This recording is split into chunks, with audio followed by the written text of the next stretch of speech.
La guerre est déclarée entre Kylian Mbappé et Luis Enrique, qui pourtant devraient marcher dans le même sens. Ils font partie de la même équipe.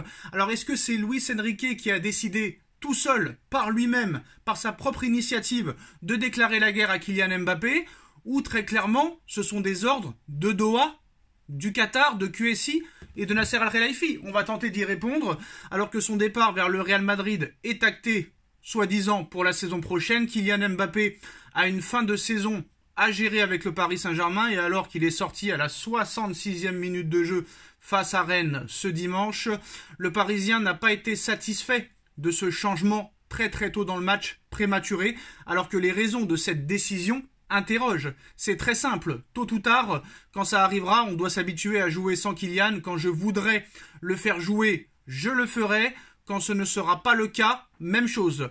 Voilà, peu loquace, comme à l'accoutumée. Luis Enrique s'était fendu de cette explication lors de la conférence de presse d'après-match, après le match nul arraché par son Paris Saint-Germain face à Rennes dimanche, pour justifier la sortie à la 67e minute de jeu de Kylian Mbappé, une phrase qui était démonstrative de la mentalité du coach espagnol sur le cas Mbappé, dont le départ vers le Real Madrid à l'issue de la saison serait acté. Plutôt que de se lancer dans un atermoiement, on va dire, avec son numéro 7, l'ancien coach, l'ancien tacticien de la Roja du FC Barcelone préfère d'ores et déjà prévoir le futur sans Kylian Mbappé. Un avenir qui s'écrira donc sans le champion du monde 2018, comme le rapporte l'équipe aujourd'hui. La décision de l'ancien sélectionneur de l'Espagne a été prise de son plein gré et sans concertation ni explication avec sa direction. Arrivé cet été avec l'étiquette d'un entraîneur qui écoute sa propre opinion et dont les décisions seront respectées dans la capitale, Luis Enrique provoque que cette conjoncture était avérée.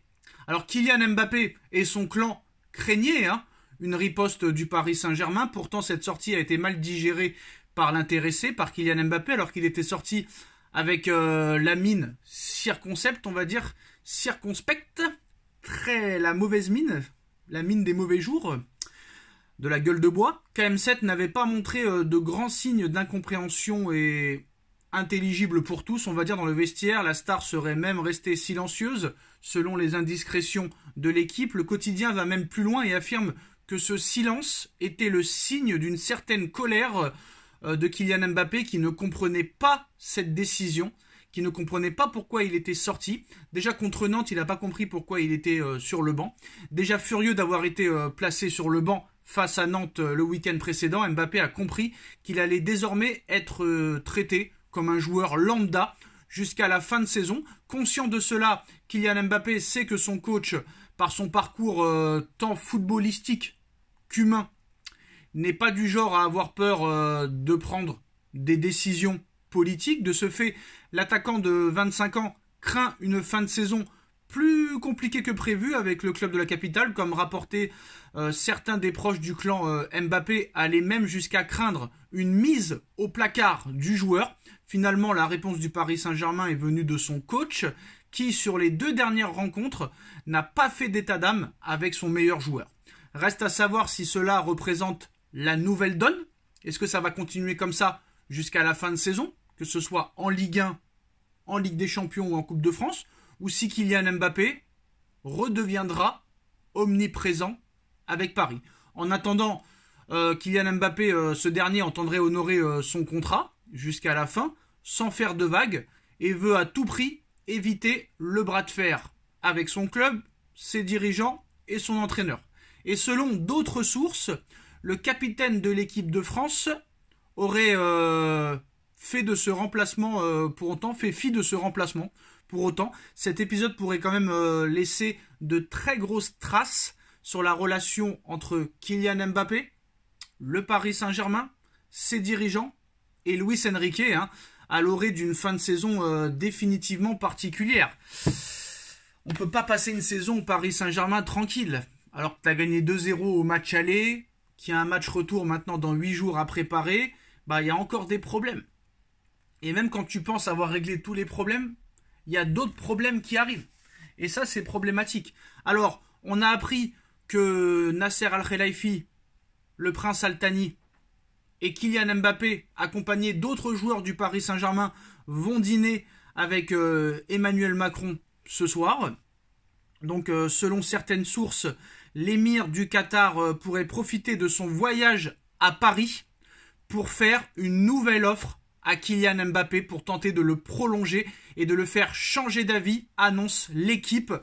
Et ce dîner ce soir avec l'émir du Qatar, Nasser Al-Khelaifi, des représentants de QSI et Kylian Mbappé entouré d'Emmanuel Macron pour peut-être faire changer d'avis Kylian Mbappé pour qu'il prolonge au Paris Saint-Germain. Pour rappel, le Paris Saint-Germain serait prêt à faire une offre de prolongation de plusieurs années avec une augmentation de salaire qui pourrait passer de 72 millions d'euros par saison plus des primes de prolongation. On passerait plus de 80 millions d'euros de salaire par an. Le joueur du PSG est convié à l'Elysée pour un dîner ce mardi soir avec notamment le président français Emmanuel Macron, l'émir Tamim Ben Hamad Al Thani ainsi que Nasser Al-Khelaifi. Il est dans tous les cas fort probable que Kylian Mbappé et l'émir échangent quelques mots, notamment sur la décision du joueur de quitter le Paris Saint-Germain en juin. Je pense que ce dîner n'est pas un hasard. Ce dîner n'était pas du tout prévu. Je pense que M. Macron a d'autres chats à fouetter. Mais quoi qu'il arrive, ce dîner n'est pas anodin. Et je pense que le Paris Saint-Germain, accompagné de l'aide d'Emmanuel Macron, va tout faire pour essayer de faire changer d'avis Kylian Mbappé. Alors Luis Enrique était au courant du départ de Kylian Mbappé avant que son président Nasser Al-Khelaifi ne l'apprenne officiellement. Et il n'a pas attendu cette annonce pour préparer l'avenir. Il envisage ça depuis plusieurs mois.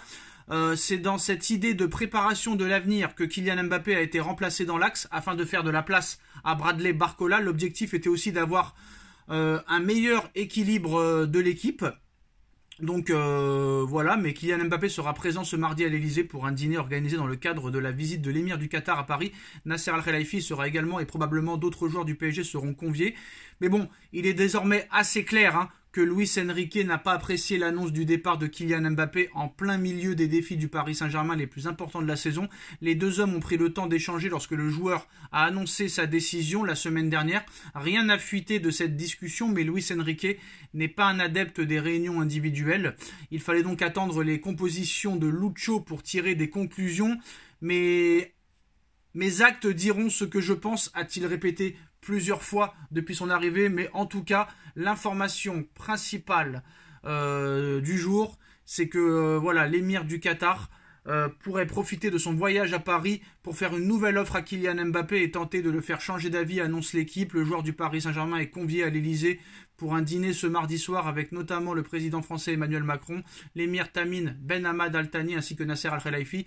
Il est dans tous les cas fort probable que Mbappé et l'émir échangent quelques mots, notamment sur la décision du joueur de quitter le Paris Saint-Germain au mois de juin. Dites-moi en commentaire ce que vous en pensez. Est-ce que Mbappé pourrait changer d'avis? Est-ce que ce dîner avec le prince, Nasser et Emmanuel Macron, le président de la République, peut faire changer les choses? On like, on partage, on commente, on s'abonne. On se retrouve très vite pour une nouvelle vidéo. Tchuss.